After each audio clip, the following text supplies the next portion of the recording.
अशा अशा बातम्या अशा बातम्या प्रसिद्ध होत आहेत. आम्ही वाचतोय, आम्ही ऐकतो. आपण विजय वडेट्टीवार यांचा उल्लेख केला. ते चर्चेमध्ये आहेत का विलिनीकरणाच्या? जर त्यांनी दुजोरा दिला असेल याचा अर्थ ते चर्चेमध्ये आहेत. ही अत्यंत गंभीर गोष्ट आहे. पण तसं नाहीये, तसं नाहीये. राजकीय अफवा पसरवणं हा भारतीय जनता पक्षाच्या कार्यशैलीचा एक भाग आहे. या क्षणी महाराष्ट्रामध्ये आमचे 6 खासदार निघून गेलेले आहेत. ते पैशाच्या ताकदीवरती मेंढे गटानं फोडलेले आहेत. ते गद्दार आहेत. रोज बातम्या येतात, आमदार फुटणार, आमदार फुटणार. काल सर्व आमदार मातोश्रीवरती उपस्थित होते. आता माननीय शरद पवार यांच्या नेतृत्वाखालचा राष्ट्रवादी काँग्रेस पक्ष हा एनडीए मध्ये विलीन होईल का? मी जे काय माननीय शरद पवार साहेबांना आणि त्यांच्या विचारधारेला जे काय मी ओळखतो ते पाहता ही गोष्ट मला पूर्णपणे अशक्य वाटते. पूर्णपणे अशक्य वाटते. आता पक्षांतर्गत काही लोक असे असतात, एका वेगळ्या भूमिकेचे असतात, त्यांच्याविषयी मी बोलू शकत नाही. पण भविष्य, राजकीय भविष्य हे यापुढे भाजपचं राहिलेलं नसून महाराष्ट्रात महाविकास आघाडी आणि केंद्रीय स्तरावर इंडिया ब्लॉक यांचं राजकीय भविष्य मला उत्तम दिसतंय. त्याच्यामुळे जर कोणी असं अविचार करत असेल तर ते आत्महत्या करतील राजकीय, हे माझं स्पष्ट मत आहे. आणि वेगळ्या वेगळ्या कथा, दंतकथा रोज पसरत असतात. याला वगळून विलीनीकरण होणार, मग त्याला वगळून विलीनीकरण होणार, मग ते एनडीए मध्ये 2 मंत्रिपद मिळणार. जोपर्यंत स्वतः त्यांच्या पक्षाकडून अधिकृतपणे याच्यावरती भाष्य होत नाही तोपर्यंत अशा दंतकथांवरती विश्वास ठेवू नका, एवढंच मी सांगतो. तुम्ही असं म्हणतात की या दंतकथांवर विश्वास ठेवू, पण जेव्हा तुमच्या पक्षाचे खासदार सुटणाऱ्या अशा चर्चा होत्या, जे खासदार सुटले, जे दुसऱ्या पक्षात गेले, तेही माध्यमांमध्ये हेच सांगत होते की आम्ही उद्धव ठाकरेंबरोबर आहोत. या सगळ्या अफवा आहेत, पण प्रत्यक्षात ते घडलं. नंबर 1. नंबर 2 हे आहे की स्वतः मुख्यमंत्री देवेंद्र फडणवीस म्हणतात की आता एनडीए मध्ये किंवा महायुतीत आणखी कुठल्या पक्षाला जागा देऊ किंवा आम्ही त्यांना घेणार नाही. पण शिंदेचं राजकीय समीकरण मात्र वेगळं आहे. हे अजूनही त्यांच्या एकनाथ शिंदे यांची भूमिका अशी आहे, ते स्वतःचा पक्ष अशा पद्धतीनं भारतीय जनता पक्षापेक्षा मोठा करू इच्छित आहे. हे एक प्रकारे आज देवेंद्र फडणवीसांना आव्हान आहे आणि त्यांची भूक ते एवढी वाढलेली आहे की उद्या नरेंद्र मोदी आणि अमित शहाना सुद्धा आव्हान देऊ शकतात. म्हणजे पूर्वी असं म्हणायचे की पैशांचा हिशोब हा पेट्यांमध्ये झाला, खोक्यांमध्ये झाला. आता शिंदेचं राजकारण हे कंटेनर मध्ये होतं आणि गोडाऊन मध्ये होतं. अशा परिस्थितीत या ताकदीशी, आर्थिक ताकदीशी देवेंद्र फडणवीस आणि भविष्यात अमित शहा सुद्धा पुरे पडणार नाही. महाराष्ट्र आणि महाराष्ट्रातला इतर काही भाग लुटून जी संपत्ती गोळा केली जाते ती राजकारणामध्ये आणली जाते आणि त्यांचा उद्देश एकच आहे, कोणतीही किंमत मोजून मला या राज्याचं मुख्यमंत्री व्हायचं आहे. आणि त्यासाठी दिल्लीला ते किंमत मोजायला तयार आहे. हे मी ऑन रेकॉर्ड बोलतो. आणि त्यांनी त्यातली 50% किंमत मोजली आहे, 50% किंमत मोजली आहे. आता बघू काय होत आहे.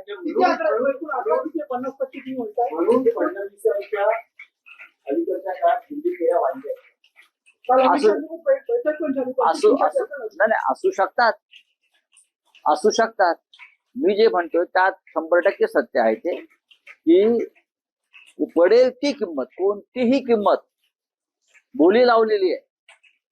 तुम्ही सांगाल त्या किमतीला मला मुख्यमंत्री पद हवंय. आणि त्यापुढे देवेंद्र फडणवीस मला हतबल झालेले दिसतात या ताकदीपुढे पैशाच्या. पण हा भस्मासूर वाढवला कोणी? हा भस्मासूर निर्माण केला भारतीय जनता पक्षाने. आणि हा भस्मासूर अमित शहा आणि देवेंद्रजीच्या सुद्धा मानेवर बसल्याशिवाय राहणार नाही. आणखी एक चर्चा आहे की ऑपरेशन टायगरचा तिसरा भाग असं म्हटलं जातं की शिवसेना उद्धव बाळासाहेब ठाकरे पक्षाचे आमदारही संपर्कात आहेत. काल बैठक पडली मातोश्रीवर पार पडली. उद्धव ठाकरेंनी या सगळ्या आमदारांना मार्गदर्शन केलं. भीती आहे की कदाचित आमदारही जाऊ शकतात. काल शिवसेनेच्या 20 आमदारांपैकी 19 आमदार उपस्थित होते. एक आमदार जे आहेत परभणीचे राहुल पाटील, जिल्हा बँकेची निवडणूक तिकडे आहे त्यामुळे ते मुंबईत येऊ शकले नाही, आलेले नाही. आणि त्यांनी रितसर परवानगी घेतली. 19 आमदार पूर्णपणे उपस्थित होते. आणि कालच्या बैठकीमध्ये माननीय उद्धव साहेबांनी कोणतेही भाषण किंवा मार्गदर्शन केलं नाही. आमदारांच्या भावना, आमदारांच्या जिल्ह्यातल्या राजकीय घडामोडी आणि त्यांच्या दृष्टीनं पक्षाचं वाटचाल कशी असायला पाहिजे हे त्यांनी शांतपणे ऐकून घेतलं. काल मुख्यत्वे SIR वरती चर्चा झाली. SIR ची प्रगती कुठपर्यंत झाली या संदर्भात आदित्य ठाकरे यांनी माहिती दिली, कारण संपूर्ण कामात त्यांनी फार लक्ष घातलेलं आहे. दुसरा महत्वाचा विषय काल चर्चेला आला तो म्हणजे राम मंदिर लुटीचा.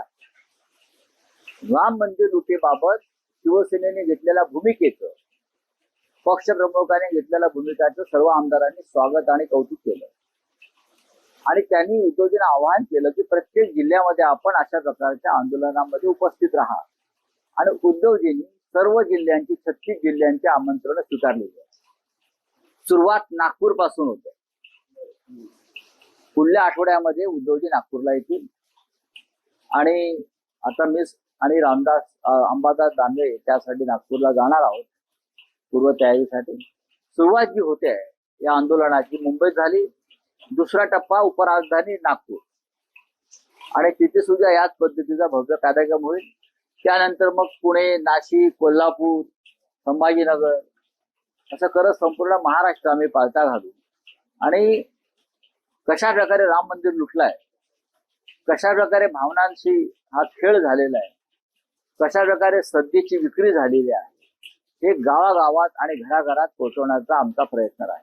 नागपूरची काही तारीख नक्की आहे? तारीख 15 दिवसात 15 दिवस राज्यव्यापी म्हणजे होय. जिल्ह्यात हे आंदोलन प्रत्येक जिल्ह्यामध्ये आंदोलनाची दिशा ठरवली आहे. अतिशय आंदोलन होय होय. सर्व आमदारांची अशी अपेक्षा आहे की त्यांनी यावं आणि त्याने ते आमंत्रण स्वीकारलेलं आहे. आणि मला असं वाटतं की उद्धव यांनी ही एक मुवमेंट आहे, ही एक चळवळ आहे, ही एक संघर्ष यात्रा आहे प्रभू श्रीरामांच्या प्रतिष्ठेसाठी सुरू केलेली. ती आता थांबणार नाही. तुम्ही जिल्हा बँकेच्या निवडणुकीचा विषय काढला. मध्यंतरी संभाजीनगरात जिल्हा बँकेची निवडणूक होती. हे म्हटलं जातं आहे की महायुती वेगळी आहे, महाविकास आघाडी वेगळी आहे. पण खाली संभ्रमाचं कार्यकर्त्यांमध्ये शिवसैनिकांमध्ये संभ्रम यासाठी आहे कारण तुमच्या पक्षातले बँकांमध्ये तुमच्या बँकांचं राजकारण वेगळं आणि हे राजकारण वेगळं. पण कार्यकर्त्यांमध्ये नाही असा काही संभ्रम वगैरे नाहीये. आता मुंबई बँक आहे. मुंबई बँकेमध्ये शिवसेनेचे 7 ते 8 डायरेक्टर्स आहेत. चेअरमन कोण वेगळे असतील. वेगवेगळे पॅनल्स खाली निर्माण होतात. विशेषतः ग्रामीण भागात जिल्हा बँकांमध्ये त्याच्याकडे राजकीय दृष्टीनं पाहू नये. सहकार क्षेत्रामध्ये बँका असतील, सूतगिरण्या असतील आणि जो तो वेगवेगळ्या पॅनलच्या माध्यमातून निवडून येणं फार महत्वाचं आहे. सध्या निवडून येणं महत्वाचं आहे. शिंदे शिवसेनेच्या एका नगरसेवकानं डॉक्टर आणि तिकडच्या स्टाफला मारहाण केलेली आहे आणि त्याचे वैद्यकीय क्षेत्रात तीव्र पडसाद उमटलेले आहे. आताच मी या विषयावर आपण पाहिलं असेल एक अकाउंटला मी आताच माझं मत व्यक्त केलंय. मी राज्याचे मुख्यमंत्री देवेंद्र फडणवीस यांना सुचवलंय की मंत्रालयाच्या 6व्या माळ्यावर गृहमंत्री पदाची पूजा आहे. मंत्रालयाच्या 6व्या माळ्यावर सत्यनारायणाचं पाठ मांडून त्याच्यामध्ये तुमच्या गृहमंत्री पदाची पूजा घाला. ज्या पद्धतीनं महाराष्ट्रात कायद्याचं राज्य कोलमडलेलं आहे आणि तुम्ही फक्त टिवल्या वावल्या करताय, विरोधकांवर टीका करताय. हा, तुमचे लोक फिदी फिदी हसतायत, तुमच्याही चेहऱ्यावरती स्मितहास्य असतं. ज्या पांढऱ्या कपड्यातल्या देवदूतांनी तुमचे प्राण वाचवले कोरोना काळामध्ये, देवेंद्रजी, या राज्यातल्या जनतेचे प्राण वाचवले, त्यांना आपण शुभ्र कपड्यातले देवदूत अशी उपमा दिली. त्यांच्यावर कल्याण डोंबिवलीच्या गुंड टोळीचे म्होरके, जे एका राजकीय पक्षाचे सदस्य आहेत, नगरसेवक आहेत, ते महिलांवरती हात टाकतात. महिला आरक्षण करायला निघालाय ना तुम्ही, टीका करताय ना, डॉक्टरांवरती हल्ला करतात आणि बिनधास्तपणे निघून जातात. मी त्यांना सुचवलंय, गृहमंत्री पदाची पूजा घाला, नाहीतर ज्यांनी त्या महिला डॉक्टरांवर आणि नर्सेसवर हात टाकलाय त्यांच्या हातामध्ये बेड्या घालून त्यांची रस्त्यावरून झेंडा काढा. पोलीस स्टेशनला इतरांच्या काढता ना तुम्ही, बुलडोजर फिरवता ना, यांचीही काढा. आणि आता मग जाहीर करा करणार नसाल तर, नाही आम्ही महाराष्ट्र गुंडांना आंदोलन दिलाय.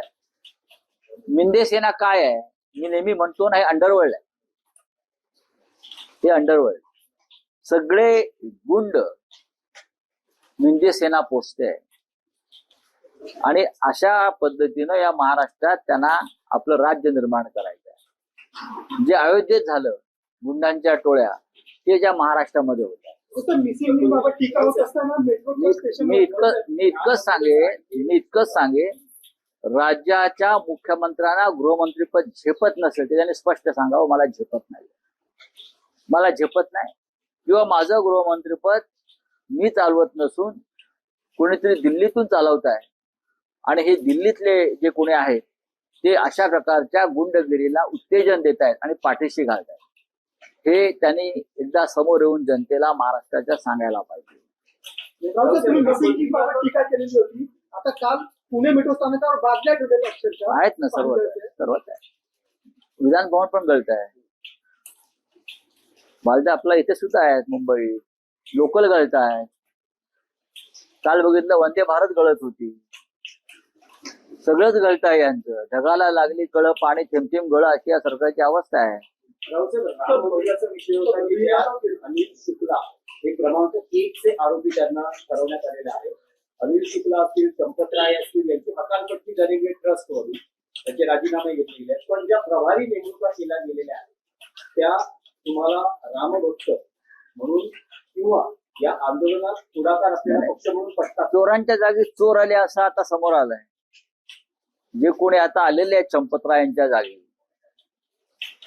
काय बजरंग बागडा का भागडा, ते असे कोणी असेल, ते कोणी असतील, न्यायमूर्ती पण असतील,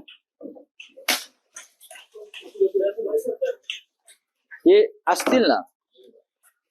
पण ते नाल्कोचे मॅनेजिंग डायरेक्टर असताना त्यांच्या विरुद्ध भ्रष्टाचाराचे अनेक गुन्हे दाखल झालेत आणि सीबीआय चौकशी सुरू आहे.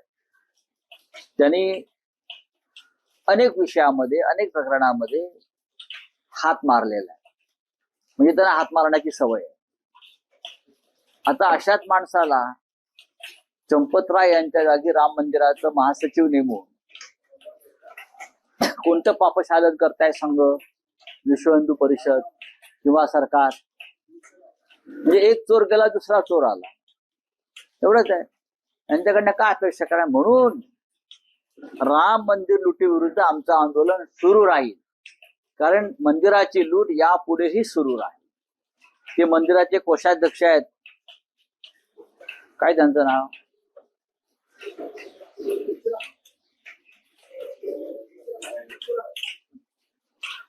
त्या गिरी गिरी गिरी गिरी गिरी गिरी हा, ते पत्रकारांच्या प्रश्नांना काल उत्तर देऊ शकले नाही. आपण पहा, त्यांना काही प्रश्न पत्रकारांनी विचारले तेव्हा तेच ते मिस्टर गिरी यांनी छत्रपती शिवाजी महाराजांची तुलना मोदींशी केली. ही यांची अक्कल. हा, छत्रपती शिवाजी महाराजांची तुलना मोदींशी करणारे हे कोषाध्यक्ष आहे. हेच ते गिरी ज्याने असं सांगितलं की ईडी जशा धाडी घालते तशी शिवाजी महाराजांनी सुरतेवर धाड घातली.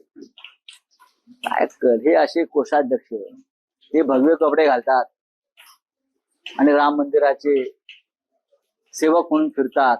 हा, शिवाजी महाराजांची तुलना आपण कोणाशी करताय? आपण कोषाध्यक्ष आहात, तुमच्या कोशाची लूट चालली आहे ते तुम्हाला माहित नाही.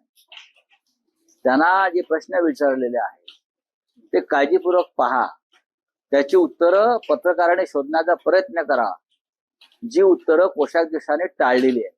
तर त्या संदर्भात विवेक देवगिरी यांना जेव्हा विचारलं, तुम्ही जेव्हा त्यांना दिली होती ती कोणाकडे दिली असं त्यांनी सवाल केलाय तुम्हाला. ते कशाला सवाल करतात? तेव्हा ते होते का ट्रस्टवर? म्हणून तर म्हणतो ना, कोणाला नेमताय तुम्ही? कोणाला नेमताय? उद्या महाराष्ट्राचे चंपतराय गिरीश महाजन आहेत, त्यांना तुम्ही भव्य कपडे घाला आणि कोषाध्यक्ष करा, म्हणजे वाटच लागली. हो, गिरीश महाजन इकडले चंपतरायच आहे ना, कुंभमेळा त्यांच्या ताब्यात आहे. हे नवे चंपतराय आहेत महाराष्ट्राचे, देवेंद्रजींनी नेमलेले. बोलिये. नहीं, 2 लोगों को सस्पेंड किया है. घोटाला है सब मंदिरों में, पूरे मंदिर में घोटाला है. आप कौन सा भी मंदिर लीजिए, सब मंदिर पर बीजेपी का कब्जा है और सभी मंदिर पे घोटाले चल रहे. राम मंदिर से लेकर बद्रीनाथ तक, सोमनाथ से लेकर अयोध्या तक, कहां भी जाइए, जहां बीजेपी की सत्ता है और जहां के मंदिर बीजेपी के कब्जे में है, वहां लूट मार चल रही है. चलिए, थैंक यू.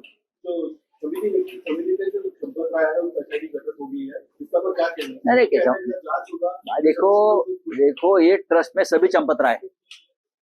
ये जो राम मंदिर ट्रस्ट है ना, उसमें हर व्यक्ति चंपतराय है, कोषाध्यक्ष से लेकर ट्रस्ट के अध्यक्ष तक.